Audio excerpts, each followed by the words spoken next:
اعوذ باللہ من الشیطان الرجیم بسم اللہ الرحمن الرحیم الحمد للہ رب العالمین بارئ الخلائق اجمعین الحمد لأہلہ والصلاة علی اہلہا الصلاة والسلام علی سید الانبیاء والمرسلین العبد المؤید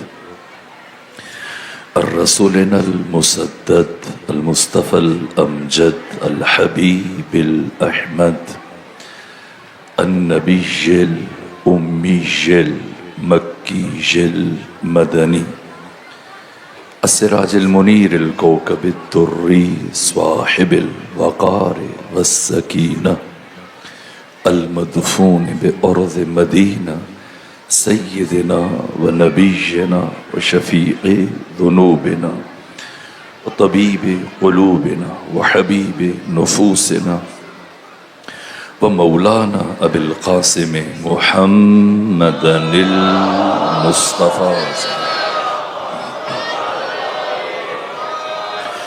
وأهل بيته الأطيبين الأطهرين الأنجبين المعصومين المظلومين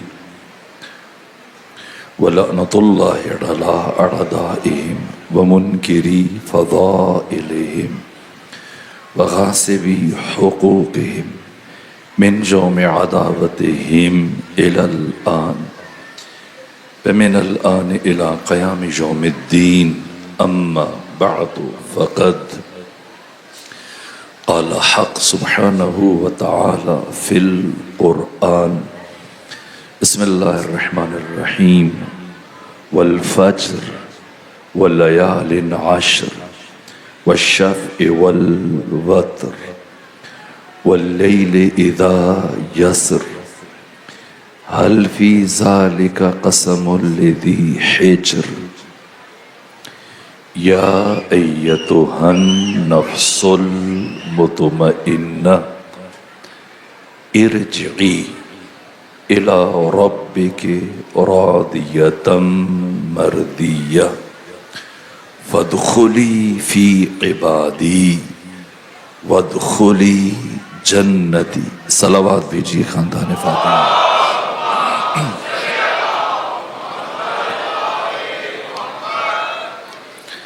سورہ مبارک فجر جو 30 آیتوں پر مشتمل ہے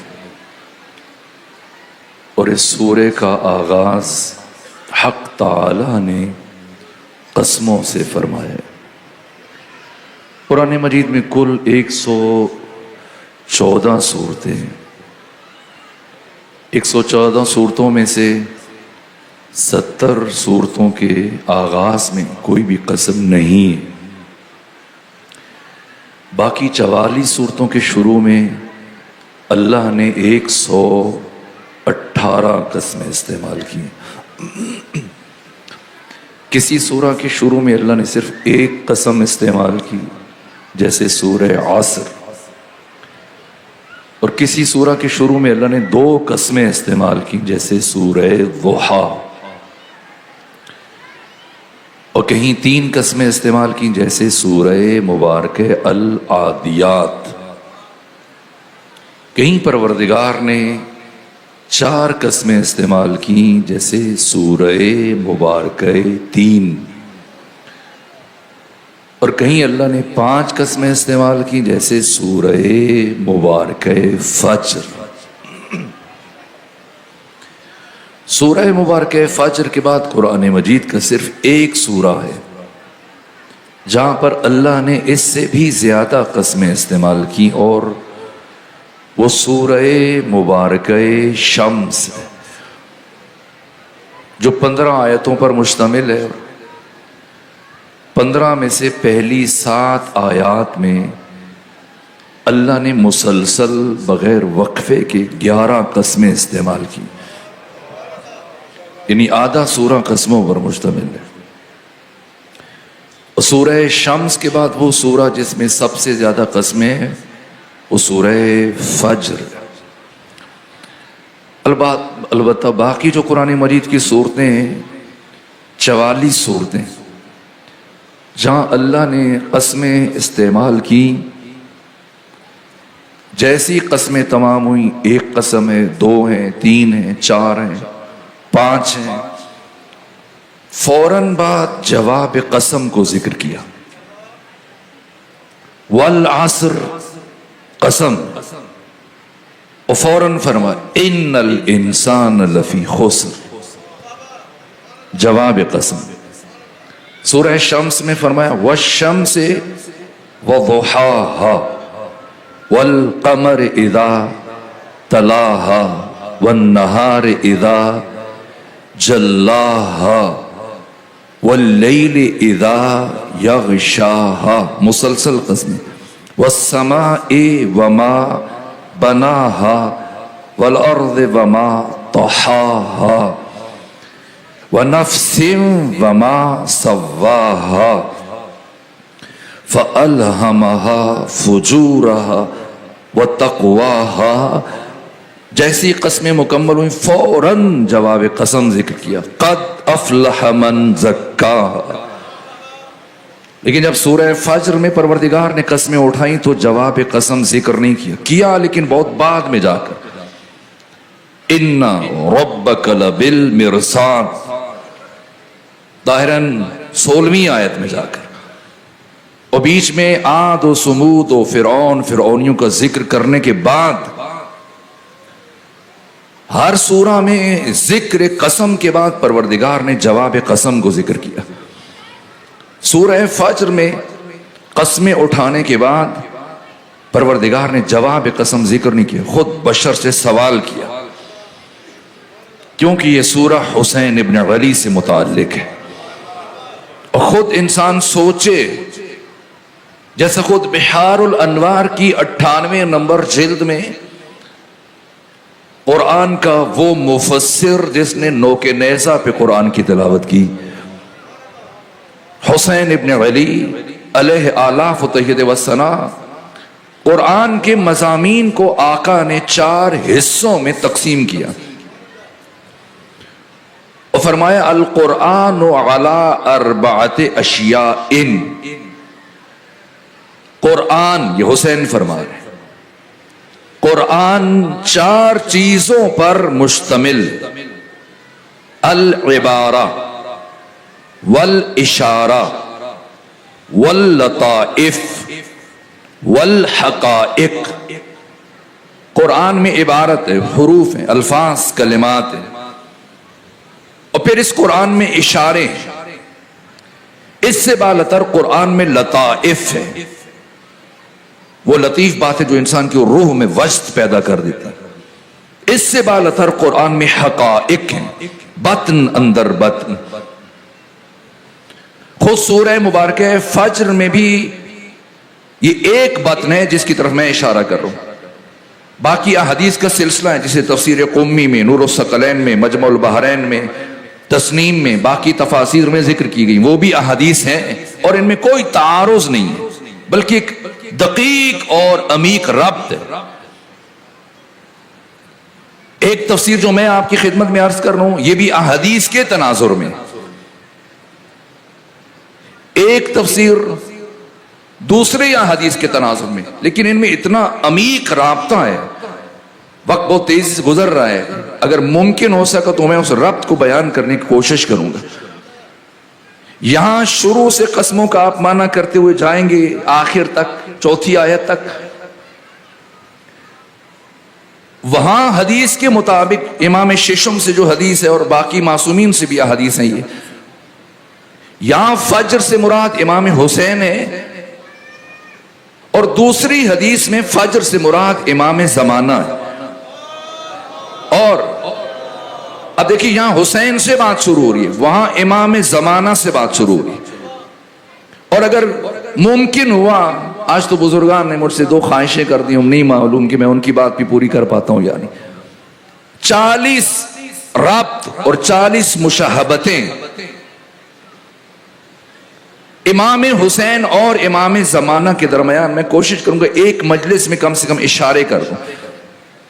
یہ عجیب ہے کہ امام حسین بھی کوفہ کی سمت جا رہے تھے، کوفہ پہنچنے سے پہلے شہید کر دیے گئے، اور امام زمانہ بھی اگرچہ آپ کا ظہور مکہ میں ہوگا لیکن مرکز کوفہ کو قرار دیں گے. اور مکہ میں جب حضرت کا ظہور ہوگا تو خانہ کعبہ کے ساتھ ٹیک لگانے کے بعد جب خطبہ ارشاد فرمائیں گے، معصومین کی روایات ہے، سب سے پہلے امام حسین کا ذکر کریں گے. جو نعرہ امام حسین کے ساتھیوں کا ہے وہی نعرہ امام زمانہ کے ساتھیوں کو. عجیب یہ کہ 3 شعبان جس دن نور حسین اس کائنات میں متجلی ہوا، تاکید ہے کہ زیارت امام زمانہ پڑھی جائے. اور 15 شعبان جس دن نور امام زمانہ اس کائنات میں متجلی ہوا، اب تاکید ہے کہ زیارت امام حسین پڑھی جائے. یہ 40 ربط اب میں اس طرف نہیں جاؤں گا، ممکن ہوا تو اشارہ کروں گا، لیکن یہ دوسری حدیث خود اس خوبصورت ربط کو بیان کر رہی.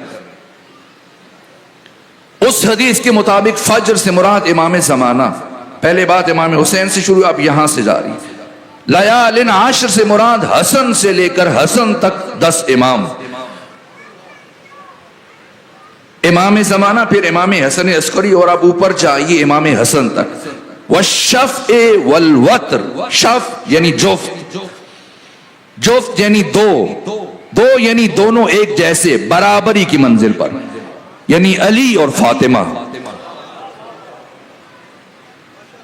اور وتر سے مراد ایک جو ان سب کے سرور و سالار ہے، ذات مبارک ختمی مرتبہ. یہ دوسری تفسیر ہے لیکن عمیق ربط ہے. جیسے پیغمبر نے فرمایا اذا التبست علیکم الفتن، لوگو جب تم فتنوں میں، آزمائشوں میں، مشکلات میں گھر جاؤ، کقطع اللیل المظلم، جیسے سیاہ تاریک رات ہوتی تو کیا کرو، فعلیکم بالقرآن، واجب ہے کہ قرآن مجید کے دامن میں پناہ لے لو. فإنہ شافع مشفع ماہل مصدق، من جعلہ امامہ قادہ الی الجنہ ومن جعلہ خلفہ ساقہ الی النار، لہو ظاہر و بطن، اس کا ظاہر ہے اس کا باطن ہے. ظاہرہ انیق باطنہ عمیق، اس کا ظاہر خوشنما ہے اس کا باطن بہت گہرا ہے. لہو نجوم وعلی نجومہ نجوم، یہ خود قرآن ہے اور ان تفاسیر میں کوئی تعارض نہیں. ہر ایک تفسیر دوسری تفسیر کے لیے متمم اور مکمل ہے. یا ایتھا النفس المطمئنہ، میں کل روایت عرض کر رہا تھا لیکن روح روایت میں جلدی میں چھوڑ گیا وہ جملہ. جب عمر ابن سعد نے یزید کی فوج کے رپورٹر سے پوچھا کہ تو مجھے ساری دولت دینے کے لیے تیار ہو گیا جسے حاصل کرنے کے لیے ساری زندگی صرف کی، اور وعدہ کر رہے کہ یزید کے سامنے میری شکایت نہیں کرے گا، تمہیں اس سے کیا فائدہ؟ تو اس نے جو جواب دیا تھا یہ نفس مطمئنہ، کہا کہ اے عمر ابن سعد، میں 2 محرم سے کربلا میں آیا ہوں، 8 دن گزر گئے اور 8 دنوں میں بہت قریب سے اس انسان کو مشاہدہ کر رہا ہوں، اور آج کے دن اس انسان کے چہرے پر جو نور اور اطمینان دیکھ رہا ہوں، مجھے یقین ہو چل رہا ہے کہ یہ اللہ کا انتہائی خاص بندہ ہے. اور اگر میں پانی کا جام لے جاؤں اور یہ شخص مجھ سے پانی کا جام قبول کر لے اور ایک نگاہ کرم میرے چہرے پر ڈال دے تو مجھے یقین ہے کہ اللہ میرے پچھلے سارے گناہوں کو معاف کر دے گا اور پروردگار مجھ پر جنت کو واجب قرار دے گا. اس لیے میں دنیا کی دولت کے مقابلے میں آخرت کا معاملہ کرنا چاہتا ہوں، اس لیے چاہتا ہوں کہ میں 2 گھونٹ پانی لے کے چلا جاؤں. ڈاکٹر عباس محمود عقاد نے گفتگو کی ہے، شہید مرتضی مطہری نے، اس کائنات میں نفس مطمئنہ کا بارز ترین اور اتم ترین مصداق حسین ابن علی ہے. یا ایتھا النفس المطمئنہ ارجعی، لوٹ آ، الی ربک، اپنے رب کی طرف، راضیتن، اس حال میں کہ تو اس سے راضی، مرضیہ، اور وہ تجھ سے راضی. فادخلی فی عبادی، آ میرے بندوں میں داخل ہو جا. وادخلی جنتی، آ اور میری جنت میں داخل ہو جا. اور پھر ابھی بزرگوار ان کی خواہش کا احترام لازم ہے، میں وضاحت نہیں کر سکتا، بس دو شخصیتیں، دونوں نے الگ باتیں کی. پہلے میں آپ کی بات عرض کروں. کہہ رہے ہیں کہ جو آپ اشعار پڑھ رہے تھے خواجہ معین الدین اجمیری کے، تو ان میں پہلی حصے کا تو آپ نے ترجمہ کیا، آخری حصے کا چھوڑ گئے، اس کا بھی بتا دیجیے. شاہ است حسین، بادشاہ است حسین، دین است حسین، دین پناہ است حسین، سرداد نہ داد، دست در دست یزید. بہت قریب ہے اردو کے. سرداد، سر دے دیا، سرداد نہ داد، نہیں دیا کیا؟ دست، ہاتھ، در دست یزید، یزید کے ہاتھ میں. سر دیا لیکن یزید کے ہاتھ میں ہاتھ نہیں دیا. کیوں؟ اس لیے کہ حسین عزتوں کا قرآن ہے، حسین طہارتوں کا قرآن ہے، حسین فضیلتوں کا قرآن ہے. وہ حسین کہ جس کی زری کو چھونے کے بعد انسان اتنا پاک ہو جاتا ہے کہ گویا ابھی دنیا میں آ رہا ہے. اس حسین کی اپنی طہارت کا معیار کیا ہوگا؟ یہ اتنا پاک حسین، اور قرآن میں اللہ فرماتا ہے لا یمسہ الا المطہرون، اسے پاک لوگوں کے علاوہ کوئی چھو ہی نہیں سکتا. حسین مجسم طہارت ہے، یزید مجسم نجاست ہے. یہ کہا خواجہ معین الدین نے، سر داد نہ داد، دست در دست یزید، حقا کے بنا لا الہ. اسے بھی سمجھنا تھوڑا مشکل ہے. سمجھنا مطلب قبول کرنا. یہاں تک کہ حسین ابھی تو بہت سارے راشن فکر آ کے یہ گفتگو کرتے ہیں کہ یہ کیا بات ہے کہ توحید کی بنیاد حسین ہے. حقا کے بنا لا الہ، الہ کا مطلب معبود نہیں ہے کہ جس کی بھی عبادت کی جائے، جس کی پوجا کی جائے. نہ، جا کے پڑھیے مفردات راغب میں امام راغب اصفہانی نے الہ کا مطلب لکھا ہے حاکم علی الاطلاق. خدا کو حاکم علی الاطلاق ماننے والے کتنے ہیں اور معبود ماننے والے کتنے ہیں؟ معبود ماننے والے بہت ہیں، حاکم علی الاطلاق ماننے والے بہت کم ہیں. حاکم علی الاطلاق یعنی اس کا سر صرف خدا کے سامنے جھکے. معبود کا مطلب ہے آئے پوجا کر لی، نماز پڑھ لی، جھک گئے، سر سجدے میں رکھ دیا، باقی زندگی اپنے مزاج کے مطابق طاغوت کے سامنے جھک رہے، حکمرانوں کے سامنے جھک رہے ہیں، سیاست مداروں کے سامنے جھک رہے ہیں، خواہشوں کے سامنے جھک رہے ہیں، دنیا کی ہوس میں رسوا ہو رہے ہیں، ذلیل ہو رہے ہیں. معبود کی بات نہیں کی. معبود ماننا آسان ہے، حاکم علی الاطلاق ماننا مشکل ہے. الہ کا مطلب معبود نہیں ہے جو ہماری اردو کتابوں میں ترجمہ کیا جاتا ہے، حاکم علی الاطلاق. خواجہ معین الدین کہہ رہے ہیں کہ حقا کے بنا لا الہ، یہ جو لا الہ ہے کہ کوئی حاکم علی الاطلاق نہیں ہے، حاکم مطلق اس کائنات میں سوائے خدا کے. اس حاکمیت الہیہ کی اساس حسین ابن علی ہیں. اسے تحمل کرنا مشکل ہوتا ہے. تو چلیں خواجہ معین الدین کو چھوڑ دیجئے، آپ اقبال کو تو مان لیتے ہیں. اقبال نے کیا کہا؟ کہ نقش الا اللہ بر سارا نوشت. حسین کربلا کیوں گئے؟ ہمارے حج کے ایک ساتھی یہ بھی پوچھ رہے تھے کہ کہاں جاتے کہ وہ تو شام جا رہے تھے یزید کی نعوذ باللہ بیعت کے لیے، وہ راستہ ہی الگ تھا. اب یہ ایک الگ سوال ہے، اب وقت نہیں کہ اس کا جواب عرض کروں. ممکن ہوا تمہیں سارا سفر اور سارا راستہ جو اس میں تو کہاں شام کی بات. حسین کیوں گئے اور کربلا میں حسین نے کیا کیا؟ سمندر کو کوزے میں سمو دیا. مرحوم اقبال نے کہا نقش الا اللہ. خواجہ معین الدین نے کہا بنا لا الہ. اقبال نے کہا نقش الا اللہ بر صحرا نوشت. حسین نے کیا کیا؟ الا اللہ، صرف خدا حاکم علی الاطلاق ہے. اللہ صرف اللہ، اللہ یعنی صرف اللہ حاکم علی الاطلاق ہے. حق کی حکومت صرف خدا کو ہے، یا جسے خدا خود منتخب کرے، جس کا اعلان پیغمبر نے غدیر میں کیا. کسی بشر کو اجازت نہیں کہ کسی حجرے میں بیٹھ کر یا کسی اور مقام پر کسی حاکم کا انتخاب کریں نہ، حاکم صرف وہ جسے خود خدا منتخب کرتا ہے، یہ اعلان کا مطلب ہے۔ اور حسین نے یہ لکھا ہے، ارے کہاں لکھا ہے؟ اقبال کہتے ہیں نقش الا اللہ، کہاں لکھا؟ بر صحرا نوشت، صحرا پر لکھا۔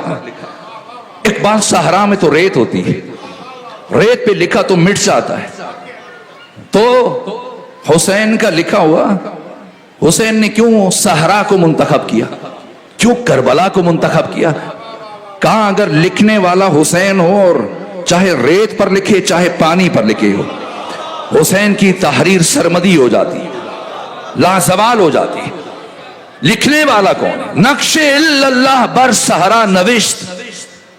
کون سا الا اللہ؟ کہ ملا جس کی مشقیں کرتا ہے اللہ ہو، اور الا اللہ نہ، ملا کی اذاں اور مجاہد کی اذاں اور۔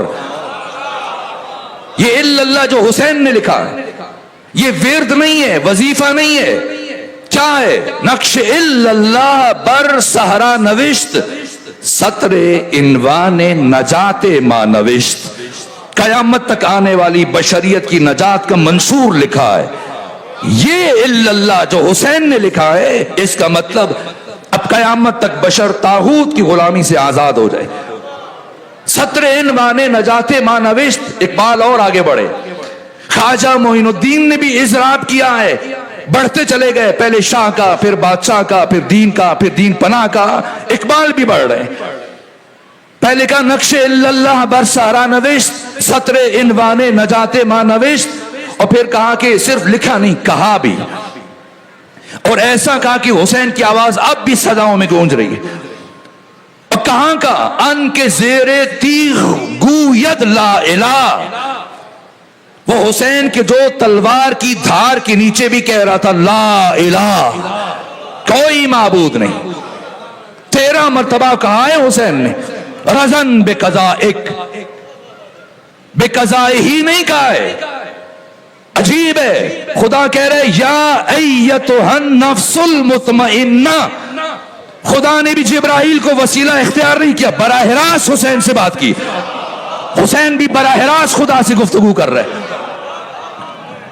یہ نہیں کہا کہ رضن بے قضاء ہی، میں اس کی قضا پر راضی ہوں، نہ، حسین کہہ رہے ہیں۔ حسین روز عاشور کیا کیا نہیں کہا حسین نے؟ کہا ترکت الخلق ترا فی ہواک، پروردگار میں نے ساری کائنات کو چھوڑ دیا صرف تیرے عشق میں۔ وَأَيْتَمْتُ الْعَيَالَ لِكَيْ أَرَاكَ، پروردگار بچوں کو یتیم کرنے لگا ہوں تاکہ تجھے دیکھ سکوں۔ اندھی ہو جائے وہ آنکھ جو تجھے نہیں دیکھ سکتی۔ پروردگار تو چھپا ہوا کب تک کہ حسین تیرے لیے دلیلیں تلاش کرے؟ پروردگار جس نے تجھے پا لیا اس نے کیا کھویا؟ پروردگار جس نے تجھے کھو دیا اس نے کیا پایا؟ یہ بتا رہے کہ اقبال پہلے حسین نے لکھا، پھر حسین نے کہا، کہاں کا؟ سجدے میں کیا کہا؟ ان کے زیر تیغ گوید لا الہ، وہ حسین کے جو تلوار کی دھار کے نیچے بھی لا الہ کہہ رہا تھا۔ 4 جملے گئے، ہر ضرب پر حسین نے 4 لفظ ادا کیے زبان سے، اور 13 مرتبہ یہی ہر ضرب پر حسین کے دہن سے زبان سے یہ جملہ ادا ہوتا، رضن بے قضائک، تیری قضا پر راضی ہوں، وہ تسلیم لامرک، تیرے امر کے آگے تسلیم، یا غیاث المستغیثین۔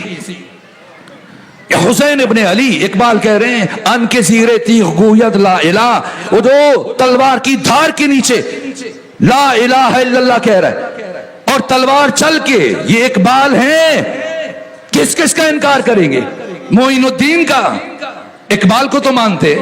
اقبال کیا کہہ رہے ہیں کہ تلوار کی دھار کے نیچے حسین ابن علی ہر ضرب پر الا اللہ کہہ رہے ہیں، الا اللہ۔ اور جب تلوار چل رہی ہے اور خون گر رہا ہے، اور جو خون کا ایک ایک قطرہ گر رہا ہے زمین پر، حسین کا خون، کیا خون ہے؟ استاد حق شہید مرتضیٰ مطہری نے کہا کہ تاریخ بشری میں جس ہستی نے اپنے خون کی سب سے زیادہ بھاری قیمت وصول کی اس کا نام حسین ابن علی ہے۔ کیا کیا ہے کہ جب ضرب چل رہی ہے اور خون کے قطرے صحرا میں پیوست ہو رہے ہیں. تو کیا ہو رہا ہے؟ اقبال کہہ رہے ہیں ان کے زیرے تھی گوید لا الہ، ان کے از خونش بے روید لا الہ. یہ تفسیر اس جملے کی جو آپ نے کہا کہ بتائیں. یہ جو خواجہ معین الدین نے کہا حقا کے بنائے لا الہ است حسین. حق یہ ہے کہ لا الہ الا اللہ کی بنیاد حسین ہے. لا الہ الا اللہ کی بنیاد.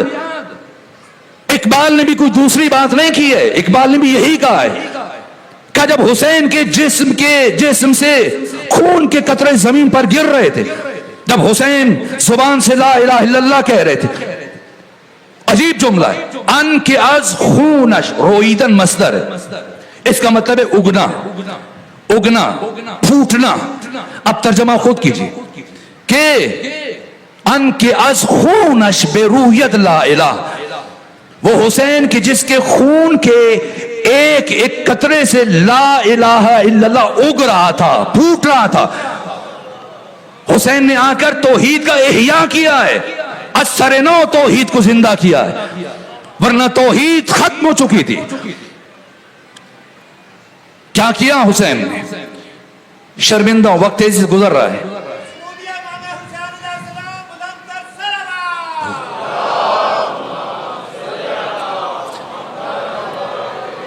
اب دوسرا سوال اپنے مقام پر عرض کروں گا، لیکن اب بات چیت شروع ہوئی تو اسی کو آگے بڑھوں. کیا کیا امام حسین نے؟ والفجر، فجر وسیع شگاف. کیوں اللہ قرآن میں حسین کو والفجر کہہ رہا ہے؟ اور اس فجر کا کامل طلوع کہاں ہوا اور کیسے ہوا؟ کہ حسین قیامت تک کے لیے حق اور باطل کے درمیان امتیازی نشان بنے. کربلا حادثہ نہیں ہے، واقعہ نہیں ہے، مکتب ہے، نظام ہے. قیامت تک کے لیے وہ مکتب کہ جو ہر ستم کے مقابلے میں ایک ستم شکن تیار کرے گا، ہر ظلم کے مقابلے میں ایک ظلم شکن تیار کرے گا.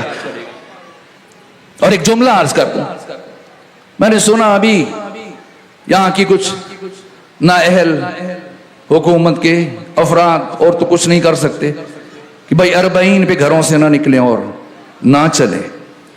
یہ پاکستان کس نعرے پہ بنا ہے؟ جب پاکستان بن رہا تھا تو کیا نعرہ لگا؟ پاکستان کا مطلب کیا؟ لا الہ. البتہ یہ نعرہ غلط ہے. پاکستان کا مطلب لا الہ الا اللہ نہیں ہے. اگر پاکستان کا مطلب لا الہ الا اللہ مان لیں تو پھر جب ڈونلڈ ٹرمپ یا کوئی دوسرا کافر حکمران آپ کے ملک میں آئے اور اپنی تقریر میں ایک دفعہ پاکستان کہہ دے تو پھر مسلمان ہو جائے گا. پاکستان کا مطلب لا الہ الا اللہ نہیں ہے، پاکستان کا مقصد لا الہ الا اللہ ہے.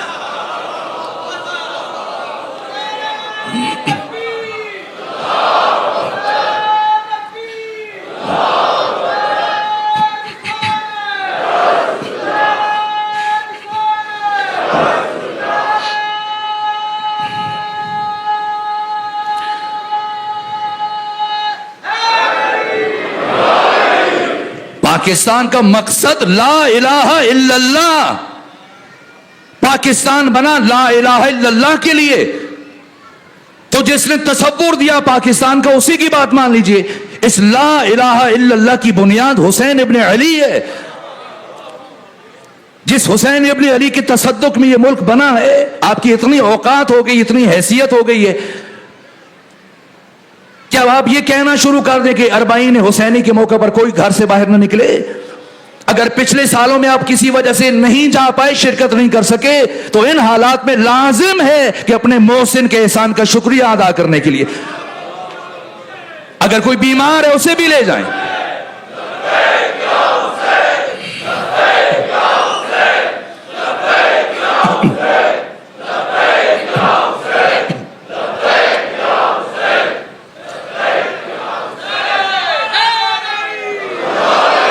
حق نہیں ہے کسی کو کہ وہ حسین ابن علی کے عزاداروں کے لیے تعین کرے، ان کی ذمہ داریوں کا تعین کرے.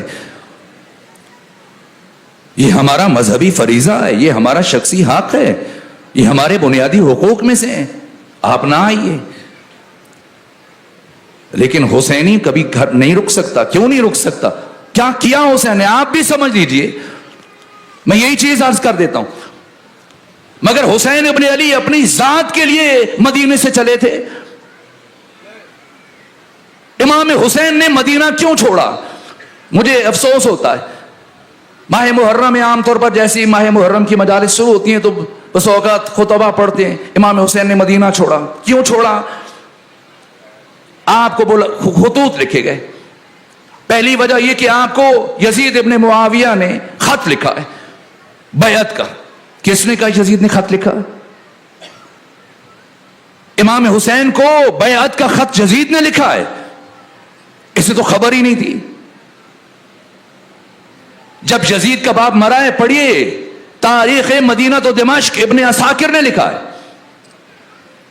بڑے بڑے مورخین جن کا تعلق اندلس سے, شام سے, سب نے لکھا ہے. ابن اسیر جزری نے لکھا ہے تاریخ کامل میں کہ جب امیر شام کی موت ہوئی, حاکم شام کی موت ہوئی, یزید شام میں نہیں تھا, دور گیا ہوا تھا جنگلوں میں شکار کے لیے. پہلا دن گزر گیا, دوسرا دن گزر گیا, تیسرا دن گزر گیا.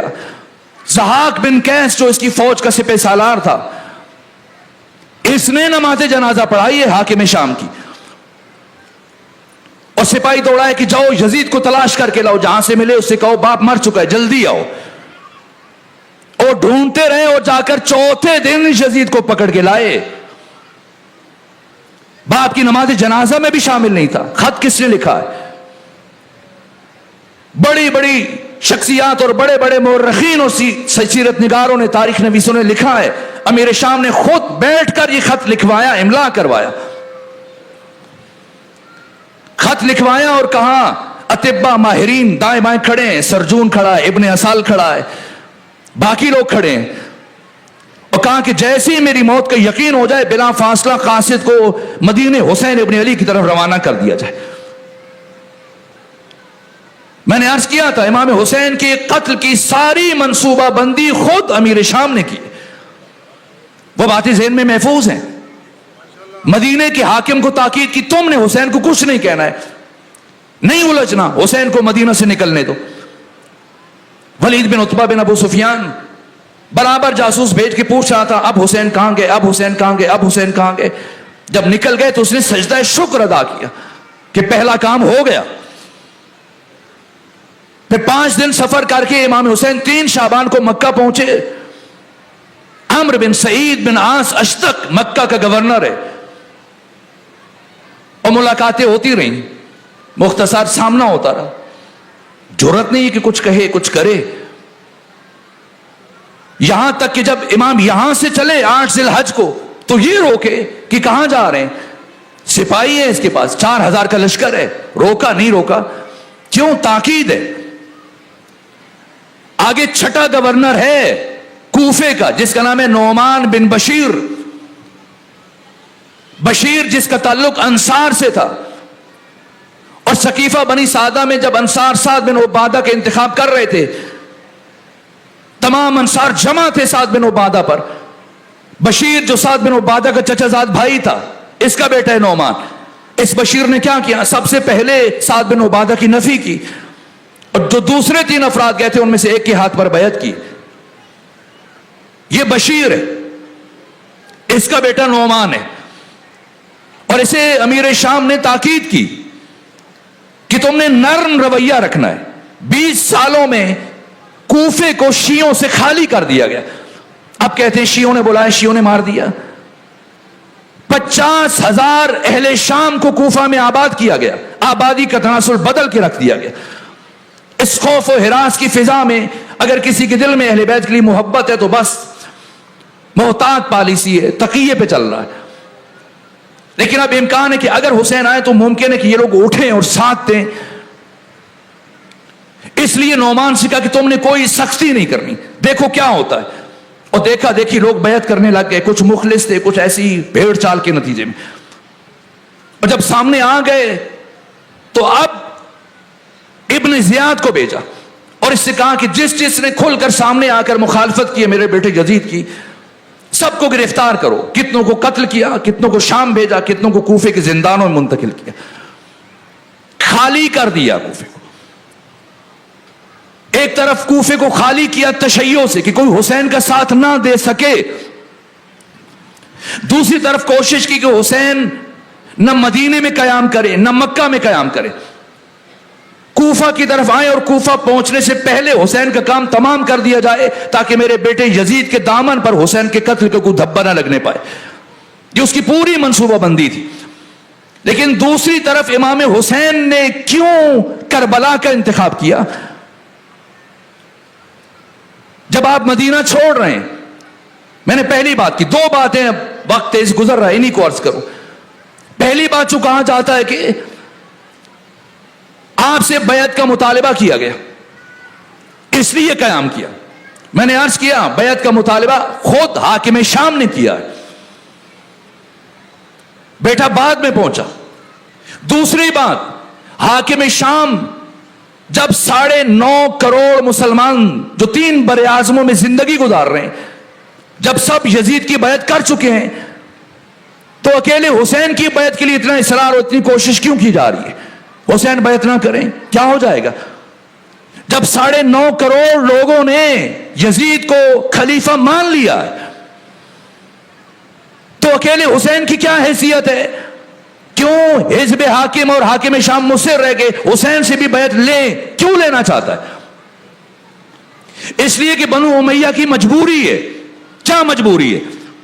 بنو امیہ مسلمانوں پر اپنے کفر کو اور اپنے شرک کو اور اپنی کثافتوں کو بنام دین تھوپنا چاہتے ہیں۔ اسلام اور خلیفۃ المسلمین کے عنوان سے حکومت کرنا چاہتے ہیں مسلمانوں پر، وہی عہد جاہلیت کو لانا چاہتے ہیں، لیکن بنام اسلام، بنام خلافت، خلیفۃ المسلمین اور امیر المومنین کے ٹائٹل کے نیچے یہ عنوان اور یہ ٹائٹل یزید ابن معاویہ ابن ابو سفیان ابن حرب ابن امیہ کو اس وقت تک نہیں مل سکتا چاہے 3 بر اعظموں کے 9.5 کروڑ مسلمان اس کے ہاتھ پہ بیعت کر لیں، جب تک کہ زمانے کا محمد مصطفیٰ اس کی تائید نہ کرے۔ یہ مجبوری ہے، اس لیے حسین سے بیعت لینا چاہتے ہیں۔ تو امام حسین کے پاس بھی تو کئی راستے ہیں۔ امام حسین یزید کی بیعت نہ کریں، مدینہ میں رکیں، مکہ گئے 4 مہینے 5 دن وہاں گزارے، باقی کا وقت بھی وہیں گزارے۔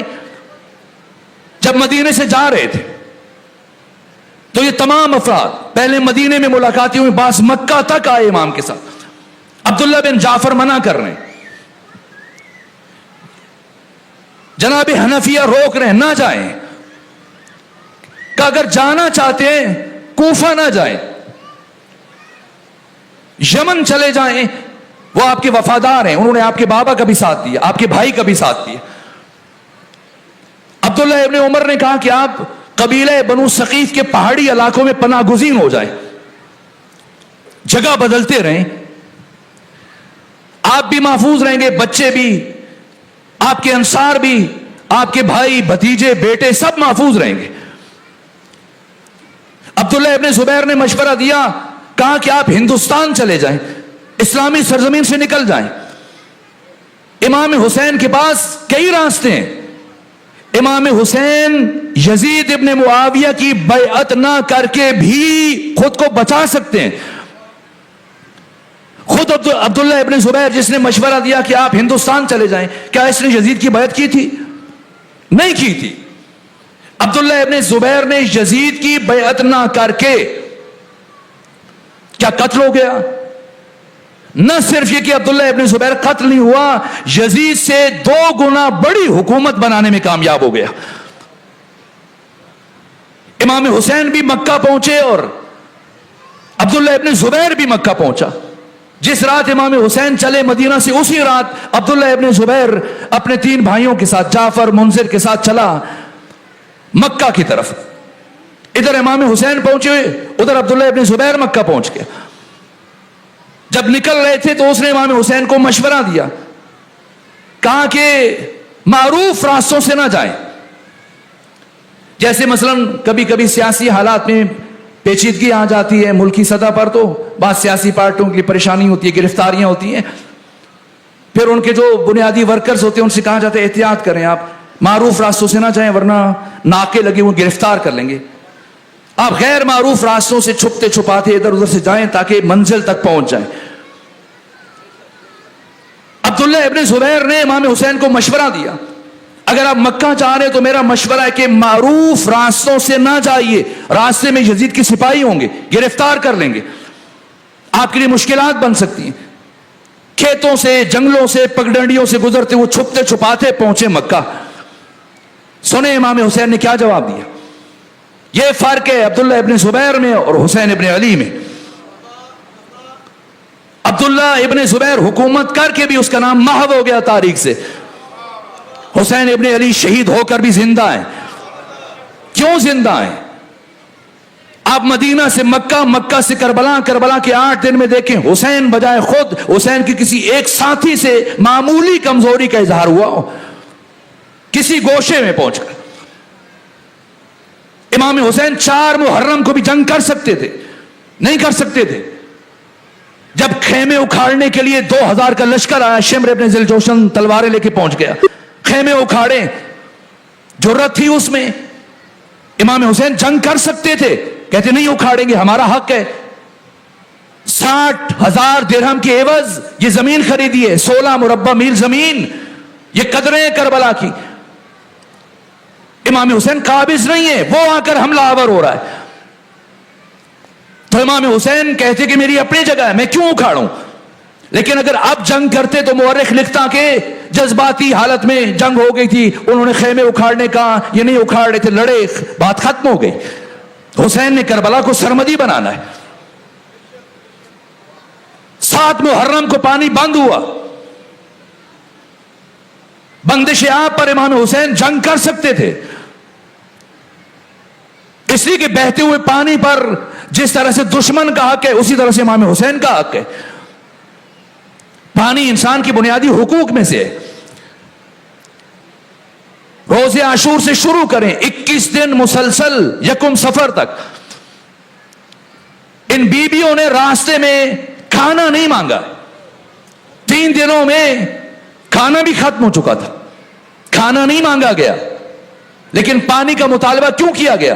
اس لیے کہ کربلا حقوق بشر کے تحفظ کی جنگ ہے. یہ ضبط ہو جائے، محفوظ ہو جائے کہ پانی بند تھا. اس کے باوجود امام حسین نے جنگ نہیں کی. اگر 7 محرم کو جنگ کرتے بندش آپ کے موقع پر تو تاریخ میں لکھ دیا جاتا کہ پانی بند کرنے پر جھگڑا ہوا تھا. بات شریبہ کی نہیں ہے، بات شریعت کی ہے. حسین کا اقدام اور قیام ناکام ہو جاتا، تاریخ کے اوراق پر گم ہو جاتا. امام حسین اس وقت بھی لڑ سکتے تھے 2 محرم کو، جب صرف 1000 سپاہی سامنے تھا، اور انہیں رونگتے ہوئے امام حسین کوفہ تک پہنچ جاتے. اور اگر کوفہ پہنچ جاتے حکومت قائم کرنا آپ کے لیے کوئی مشکل نہیں تھا. ایک دفعہ اہل کوفہ آپ کو دیکھ لیتے، کیفیت بدل جاتی. زہیر ابن کین نے بھی مشورہ دیا، آقا بھی سپاہی کم ہیں، 1000 ہیں، ہم انہیں آسانی سے تھوڑی دیر میں ختم کر سکتے ہیں. جنگ کی نہیں کی، اگر کرتے کربلا سرمدی اور لازوال نہ ہو سکتی. تاسوعہ 9 محرم کو جنگ کے سارے حالات بن چکے تھے. مغرب کے وقت جناب ابو الفضل عباس آمادہ، تیار، بنو ہاشم کے جوان تیار، انصار صفیں درست کر چکے تھے. امام حسین نے فرمایا نہ، آج جنگ نہیں ہوگی. عباس جا کے مہلت مانگے. کیوں؟ اگر رات میں جنگ ہوئی میری محنت ضائع ہو جائے گی. میں نے دنیا کو، پوری کائنات کو، مسلمانوں کو متوجہ کرنے کے لیے 8 ذی الحج کا دن منتخب کیا، تاکہ 3 بڑے اعظموں سے جو ہزاروں لوگ اکٹھے ہوئے، یہ ساری نمائندگی ان کے سامنے حج اس لیے چھوڑا کہ سب کو پتہ چل جائے کہ حسین حج چھوڑ کر جا رہا ہے. دنیا کو بتانے کے لیے کہ اب حج کرنے کا وقت نہیں، حج بچانے کا وقت ہے. اور سب متوجہ ہو جائیں کہ کون سا بڑا کام ہے جس کے لیے حسین حج چھوڑ رہا ہے. یہ کربلا کو سرمدی بنانے کے عوامل ہیں. حسین چاہتے تھے کہ جو جہاں سے آیا جا کر بتائے اپنے شہر میں، دیہات میں، کہ حسین آئے تھے لیکن حج کیے بغیر چلے گئے. سب کے ذہنوں میں سوال چھوڑ دیا، کہاں گئے؟ کہاں جا رہے ہیں؟ پوری اسلامی دنیا کے کہ یہ کیمرے نہیں تھے لیکن کیمروں کا رخ حسین نے موڑ دیا، کربلا اور عاشورہ پر مرتکز کر دیا۔ تاریخ بشری کا کوئی حادثہ نہیں ہے جس کے احوال کے حالات کا ایک ایک لمحہ ذکر کیا جائے، بیان کیا جائے۔ یہ امام حسین نے خود ذہن بشر اور فکر بشر کو آ کے منحصر کر دیا اور تمام عرب، دنیا عرب کو، اسلام اور مسلمانوں کو یوں کربلا کی جانب ملتفت کیا کہ میری یہ کوشش اور میرا جہاد رائگاں نہ چلا جائے، شرمندہ ہوا، ختم ہو رہا ہے۔ وہ پہلی بات مکمل کر دوں تو عبداللہ ابن زبیر نے کہا کہ مخفی راستوں سے چلے جائیں، یہ کربلا کی تمہید ہے۔ اگر امام حسین مخفی راستوں سے ہو کے آتے تو کربلا سرمدی نہ بن سکتی۔ کیا جملہ ارشاد فرمایا، فرمایا ہے ابن زبیر، حسین ابن علی نہیں چاہتا کہ وہ تاریخ میں ایک مفرور اور باغی کی حیثیت سے پہچانا جائے۔ میں معروف راستوں سے جاؤں گا اور جو کچھ پیش آئے گا میں اس کا سامنا کروں گا۔ یہ حسین ہے، یہ جرأت اظہار ہے، یہ صراحت ہے، یہ استقامت ہے، یہ قدریں ہیں، یہ ویلیوز ہیں۔ یہاں تک کہ امام پہنچے ادھر، عبداللہ ابن زبیر بھی پہنچ گیا اور وہ اپنا کام شروع کیا اس نے۔ اور امام جب 8 ذی الحج کو عراق کی طرف سفر شروع کیا، اگر اہل کوفہ کے خطوط کی وجہ سے یہ بات اب بیان کرنے کا وقت نہیں بچا، ورنہ جب جناب مسلم کی شہادت کی خبر ملی تھی تو واپس آ جاتے، پھر کیوں گئے؟ اور ادھر 8 ذی الحج کو جیسے ہی آپ نے مکہ چھوڑا، عبداللہ ابن زبیر اسی لمحے کا انتظار کر رہا تھا۔ ادھر امام حسین مکہ سے چلے اور اس نے اب لوگوں سے ملنا شروع کیا، ملاقات مسلمانوں سے، اپنے لیے راستہ بنانا شروع کیا، اور 2-3 مہینوں کے اندر اہل حجاز اور اہل مکہ سے بیعت لینے میں کامیاب ہو گیا اپنے لیے۔ ادھر امام حسین کربلا پہنچے، شہید ہو گئے۔ یزید کا ساری توجہ امام حسین اور اسیروں کی جانب ہے۔ اس بیچ سے عبداللہ ابن زبیر نے فائدہ اٹھایا، مکہ کے بعد مدینہ، حجاز، طائف، پھر عراق، پھر مصر، ایران، تمام افراد سے رفتہ رفتہ اپنے کارندوں سے بیعت لینے میں کامیاب ہوا، اور 1 سال کے اندر اندر یزید سے 2 گنا بڑی حکومت قائم کر لی عبداللہ ابن زبیر نے، اور 2 مرتبہ حملہ کیا یزید نے عبداللہ ابن زبیر کی حکومت کے خلاف، لیکن ناکام ہوا۔ مکہ میں بھی، مدینہ میں بھی۔ مسلم ابن عقبہ آیا، بعد میں جاتے ہو مر گیا، حسین ابن نمیر کو بھیجا،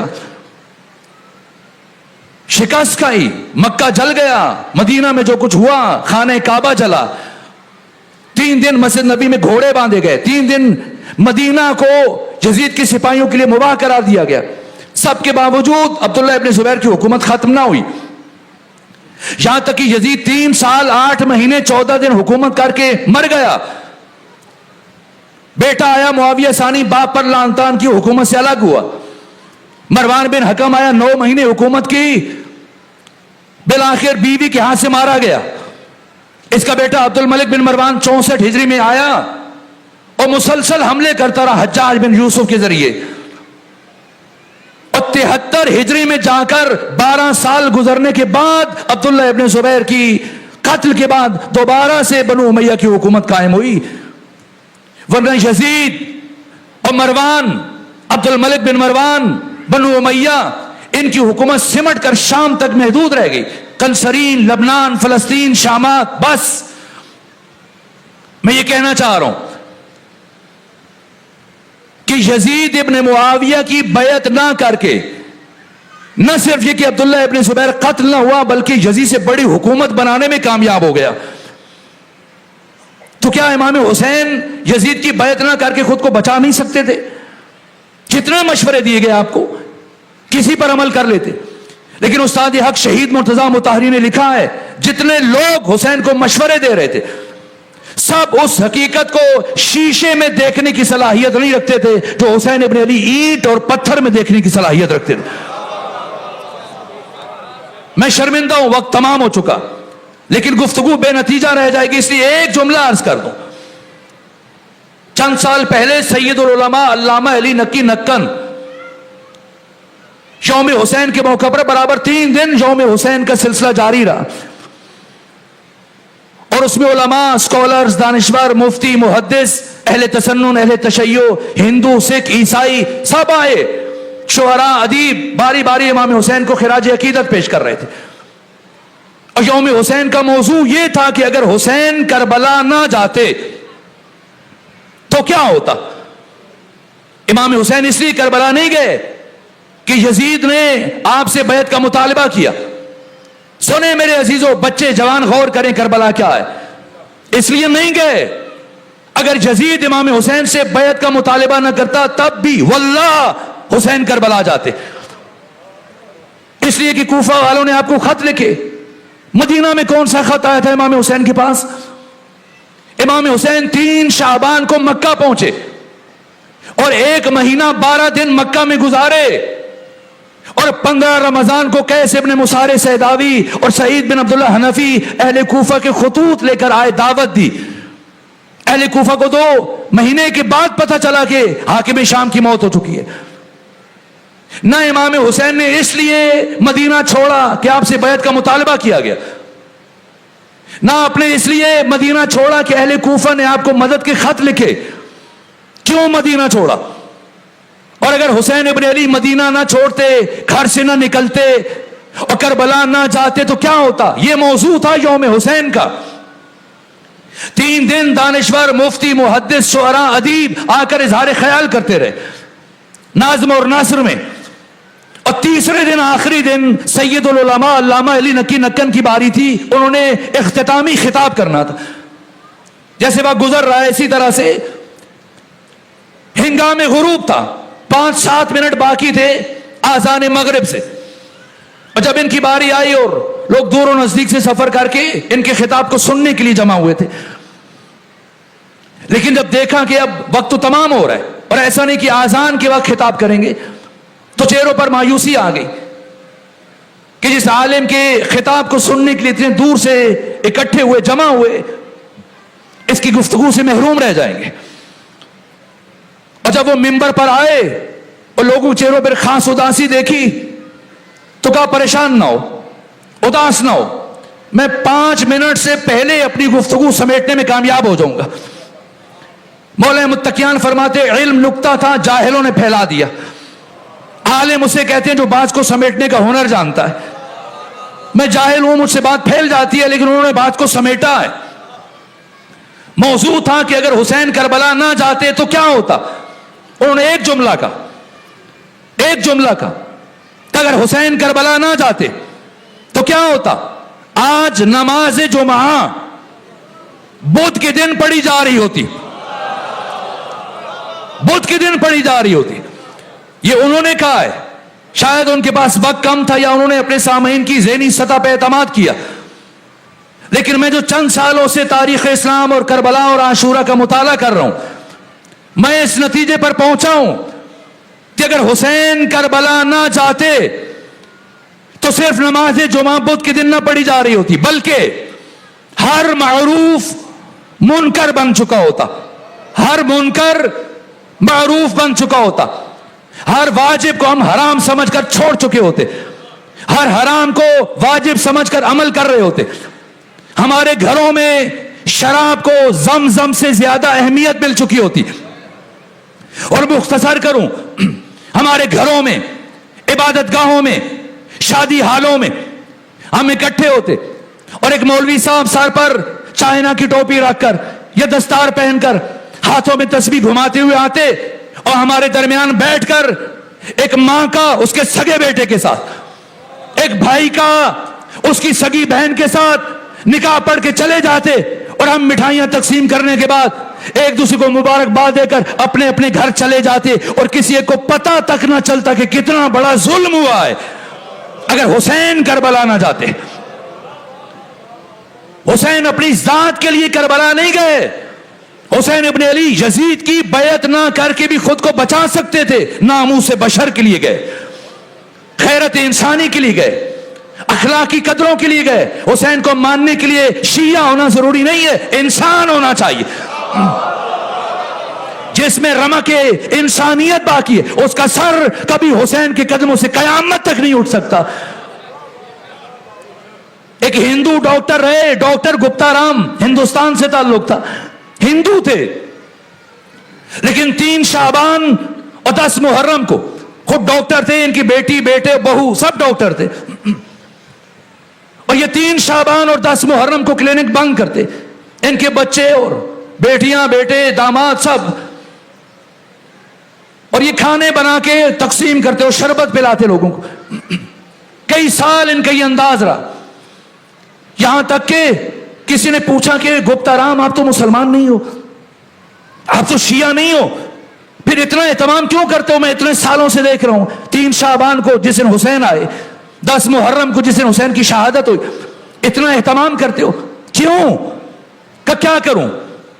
بس اتنا سمجھ لو اگر جاننا چاہتے ہو کہ میں یہ کیوں کرتا ہوں. جب بھی میں اپنے گھر میں داخل ہوتا ہوں, میرے گھر میں کچھ خواتین ہیں, اس گھر میں میری ماں رہتی ہے, اس گھر میں میری بہن رہتی ہے, اس گھر میں میری بیوی رہتی ہے, اس گھر میں میری بیٹی رہتی ہے, اور جب میں جاتا ہوں دیکھنے میں تو چاروں خواتین ہیں, بحیثیت عورت اور خاتون چاروں میں کوئی فرق نہیں ہے, لیکن ایک کو میں بہن کی نگاہ سے دیکھتا ہوں, ایک کو بیوی کی نگاہ سے, ایک کو ماں کی نگاہ سے, ایک کو بیٹی کی نگاہ سے. تو جس حسین نے یہ فرق مجھے سمجھایا اسے کیسے فراموش کر دوں؟ اگر میں ایسا نہ کروں میرے ضمیر پر بار آ جاتا ہے. حسین کو ماننے کے لیے شیعہ ہونا ضروری نہیں ہے, مسلمان ہونا ضروری نہیں ہے, انسان ہونا چاہیے.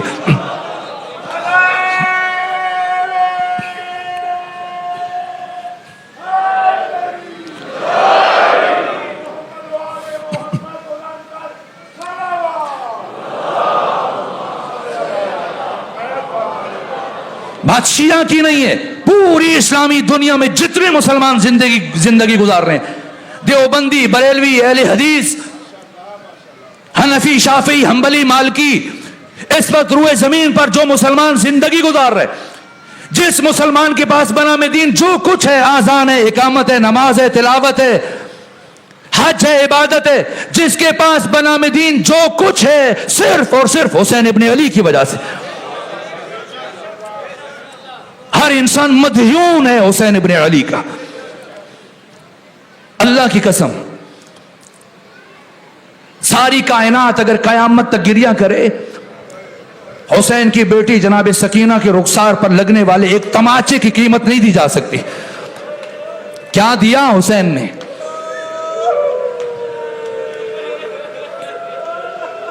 کیوں اللہ نے ان 10 دنوں کو حسین کے ساتھ قیامت تک کے لیے خاص کر دیا کہ حسین نے بیٹے دیے, بھائی دیے, انصار کی قربانیاں دی, اور وہ قربانی بھی دی اس مجاہد کی جس کی زندگی میں سال کا لفظ وجود نہیں رکھتا ہے, برس کا لفظ وجود نہیں رکھتا ہے. باقی کوئی 13 سال کا ہے, کوئی 18 سال کا ہے, کوئی 34 سال کا ہے. یہ کربلا کا وہ مجاہد ہے جس کی زندگی میں سال کا لفظ نہیں ہے, 6 مہینے جہاں میں آ کے وہ بن چلے چلا بھی گیا, زمانہ ترس گیا اصغر کے نقش پا کے لیے. کون علی اصغر؟ جب ایک مرتبہ اتمام حجت کے لیے آقا نے میدان کربلا میں صدا استغاثہ بلند کی, حل من ناصر ینصرنا, حل من مغیث یغیثنا, حل من ذاب یذب عن حرم رسول اللہ. کوئی آواز بلند نہ ہوئی, کسی نے جواب نہ دیا, لیکن خیام حسینی میں گریے کی آواز بلند ہوئی. آقا نے گھوڑے کو ایڑ لگائی, خیمے تک پہنچے, بہن کو بلایا, فرمایا بہن زینب میں نے منع کیا تھا میری زندگی میں گریہ نہ کرنا, دشمن خوش ہوگا. کہا بھیا حسین عجیب قیامت کا منظر ہے, آپ دیکھیں گے آپ سے بھی برداشت نہیں ہو پائے گا. پوچھا بہن زینب کیا ہوا؟ کہا بھیا حسین جب سے آپ نے صدا استغاثہ بلند کی ہے تب سے علی اصغر نے جھولے میں تڑپنا شروع کیا, اور اتنا تڑپے کہ خود کو جھولے سے زمین پر گرا دیا. اور جو بھی علی اصغر کو اٹھاتا ہے علی اصغر خاموش نہیں ہو رہے. کوئی سمجھا نہ وہاں سید ابرار کی بات, ایک سپاہی نے سنی, فوج کے سالار کی بات اور گر کے جھولے سے علی اصغر نے کیا ہے ثابت، صرف دلدار سمجھ سکتا ہے دلدار کی بات۔ امام حسین نے فرمایا میں متوجہ ہو گیا میرا عسکر کیا چاہتا ہے۔ ایک مرتبہ اٹھایا، سینے سے لگایا، مقتل کی طرف جانے لگے، یا اس شہید کی ماں آگے بڑھی، ام رباب، یہ کربلا کی ماں ہے، آئیں سلام کریں اس ماں کو جس کی نسل کربلا میں ختم ہو گئی۔ یہ کربلا کی ماں ہے، قیامت تک کوئی انسان اس ماں کا شکریہ ادا نہیں کر سکتا۔ کیا کیا اس ہستی نے؟ ایک مرتبہ فرم کہا کہ آقا کچھ لمحوں کے لیے علی اصغر میرے حوالے کر دیجیے۔ علی اصغر کو اٹھایا اور اپنے خیمے کی طرف چلی۔ باقی خواتین نے خیال کیا ماں ہے، ودا مشکل ہے، شاید کچھ دیر پیار کرنا چاہتی ہیں، لیکن یہ کربلا کی ماں ہے۔ ایک مرتبہ علی اصغر کو لے کے پہنچی ہیں اپنے اس خیمے میں اور جا کر کچھ کام انجام دیے۔ پہلا کام کیا کیا؟ جناب علی اصغر کا لباس تبدیل کیا۔ مگر پانی پلانے کے لیے لباس تبدیل کیا جاتا ہے؟ یہ کیا ہو رہا ہے؟ لباس تبدیل کیا، اور لباس تبدیل کرنے کے بعد آنکھوں میں سرما لگایا۔ اور تیسرا کام، ایک رومال آپ کی کمر میں ایسے باندھا ہے جیسے کسی سپاہی کو میدان جنگ میں جانے کے لیے تیار کیا جاتا ہے۔ اور چوتھا کام یہ کیا کہ جناب علی اصغر کی آستینوں کو الٹ دیا جیسے ایک سپاہی حملہ کرنے کے لیے جا رہا ہو۔ اس کے بعد ہاتھوں پہ اٹھایا اور وصیت شروع کی۔ بعض پڑھنے والے پڑھ دیتے ہیں کہ دشمن نے ایسے بچے پر تیر چلایا جسے یہ بھی پتا نہیں تھا کہ تیر کھا کے ہنسنا چاہیے یا رونا چاہیے۔ نہ، آپ کا چھوٹا سا بچہ کانٹا بھی چبھے روتا ہے، وہ سے شعبہ تیر کھا کے کیسے مسکرا رہے ہیں؟ یہ مسکرانا اس کا راز کیا ہے سمجھنا ہے۔ علی اصغر کون ہے؟ علی اصغر کی ماں ام رباب کون ہے؟ ایک مرتبہ ہاتھوں پہ اٹھایا اور وصیتیں شروع کی۔ کہا بیٹا علی اصغر میں نے سن رکھا ہے آج کے دن آپ کو میدان کربلا میں تیر لگے گا، اور علی اصغر جب آپ کو تیر لگے ہو سکے تو تیر کھا کے رونا نہیں، اس لیے کہ آپ کے بابا حسین صبح سے لاشیں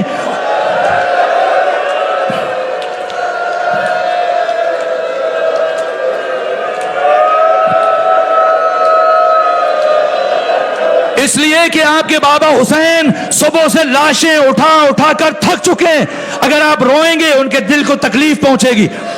اور علی اصغر جب تیر لگے آپ کی شہادت ہو جائے تو آپ کے دادا علی دادی فاطمہ حوض کوثر پر کھڑے ہو کر ہاتھوں میں جام کوثر لیے دونوں آپ کا انتظار کر رہے ہوں گے، اور جب آپ کو جام کوثر پیش کریں تو خبردار نہ پیجیے گا، اپنے بابا حسین کا انتظار کیجیے گا، اس لیے کہ آپ کے بابا حسین آپ سے زیادہ پیاسے ہیں۔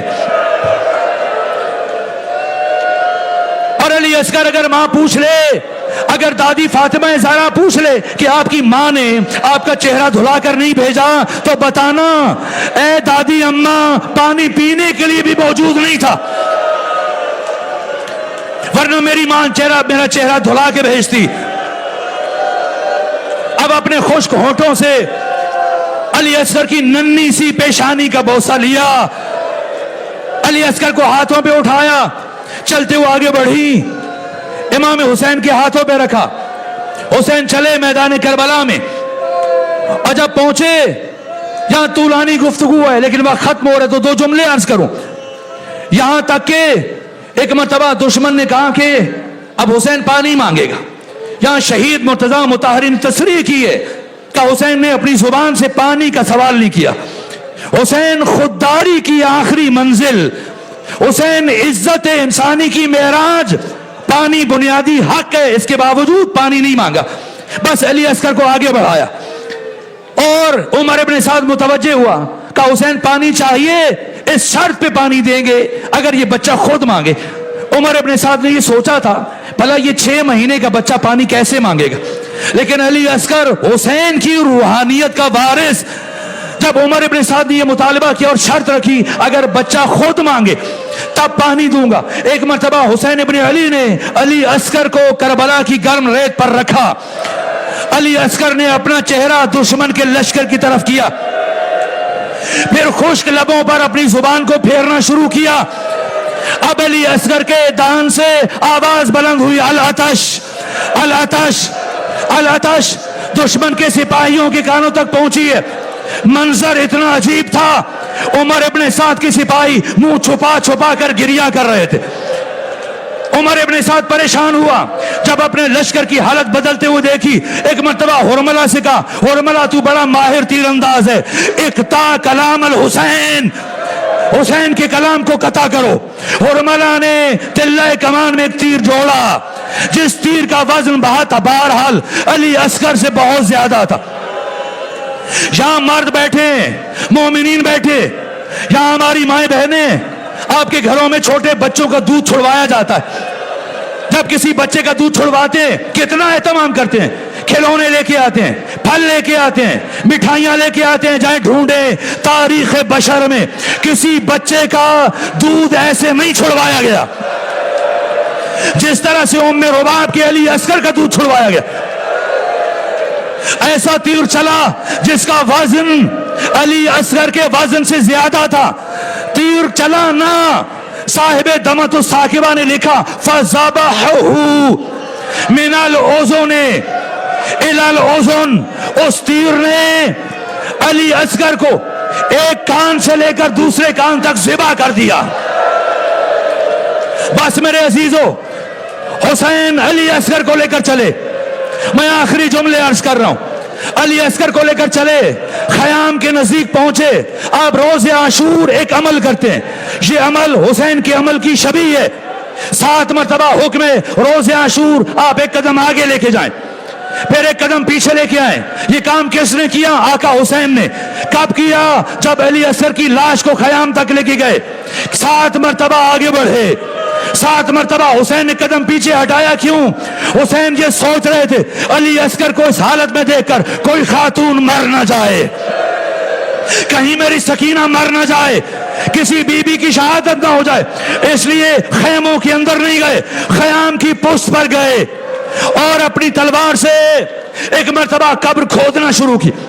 اور قبر کھودتے ہوئے جب قبر تیار ہوئی، علی اصغر کو قبر میں رکھا اور اب پاؤں کی طرف سے علی اصغر کے جسم نازنین پر کربلا کی تپتی ہوئی خاک ڈالنا شروع کی، اور ریت اور مٹی ڈالتے ہوئے جب علی اصغر کے گلوئے اطہر تک پہنچے، اب حسین جیسا حساس امام یہ سوچ رہے ہیں کیسے علی اصغر کے چاند جیسے چہرے پر مٹی ڈالیں۔